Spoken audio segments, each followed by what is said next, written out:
reklam, po themi, apo një material viziv për qytetarët të cilët i fton të denoncojnë në rast se ndjehen të intimiduar apo në rast se cënohet e drejta e tyre për të votuar. Ndërkaq, Eni, duke qëndruar të zgjedhjet, Gjykata e Tiranës ka miratuar formatin e formularit për detajet e ankimit votuesve jashtë Shqipërisë. Çfarë dim nga ky formular dhe çfarë përmban?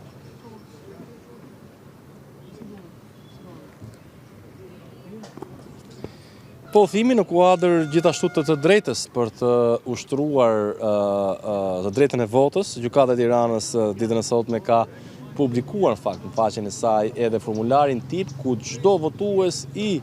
Shqipërisë ndodhet jashtë territorit të vendit, ose të ndryshe ky formular është për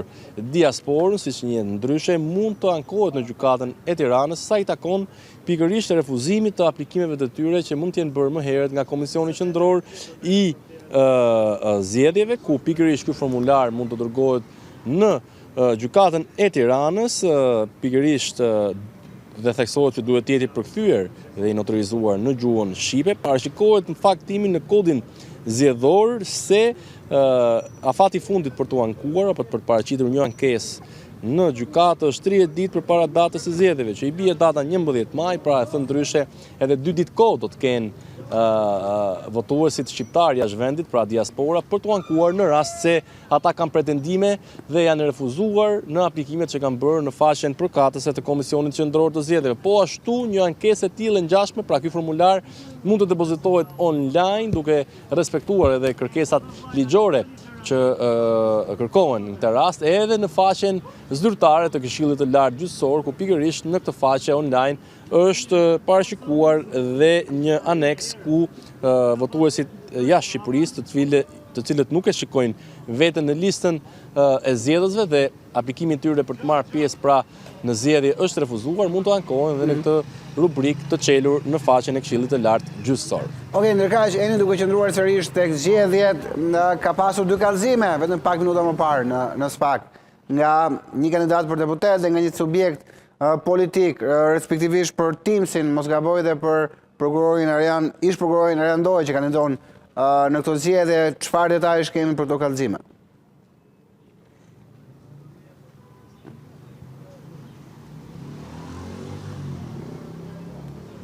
Po, në fakt, në prokurorinë e posaçme pritet të depozitohet një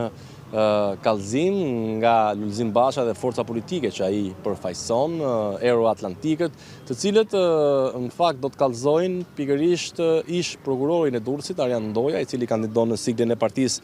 Demokratike në qarkun e Durrësit për 2 vepra penale, duke nisur nga korrupsioni aktiv në zgjedhje, por dhe ajo e kanosis apo dhunimit të pjesëmarrësve në zgjedhje, të cilat janë vepra penale që janë kompetencë për të hetuar nga prokuroria e posaçme. Nuk dihen se kush janë informacionet të cilat janë në këtë kallëzim, do të depozitohen në prokurorinë e posaçme për ish funksionarin e lartë të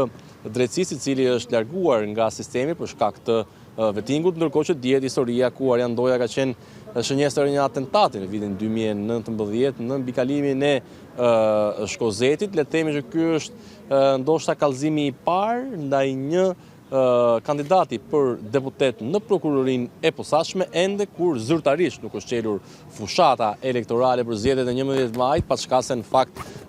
prej javësh ka nisur dhe partitë politike kanë ndezur motorët e kësaj fushate elektorale, pasi kanë zhvilluar takimet dhe prezantimet e platformave të tyre. Nuk dihet nëse në këtë kallëzim të depozituar nga Euroatlantikët e Bashës do të ketë materiale që do të bindin prokurorinë e posaçme për të regjistruar një kallëzim penal ndaj një kandidati për deputet e njëherë ndaj një ish prokurori dhe funksionarit të drejtësisë. Ndërkohë sa i takon sistemit Teams, gjatë këtyre minutave që ne po bashkë bisedojmë, bashkë thimi por dhe po raportojmë për opinionin publik, ka lënë mjediset e prokurorisë posaçme edhe gazetari, njëherë edhe kandidati i Partisë Shqipëria Bëhet, Ferdinand Dervishi, i cili ka qëndruar për rreth 30 minuta në prokurorinë e posaçme, atje ku ka dhënë shpjegime para një oficerit policisë gjyqësore lidhur me një kallëzim që gazetari e njëherë kandidati për deputet ka depozituar në prokurorinë e posaçme lidhur me dosjen apo çështjen e njohur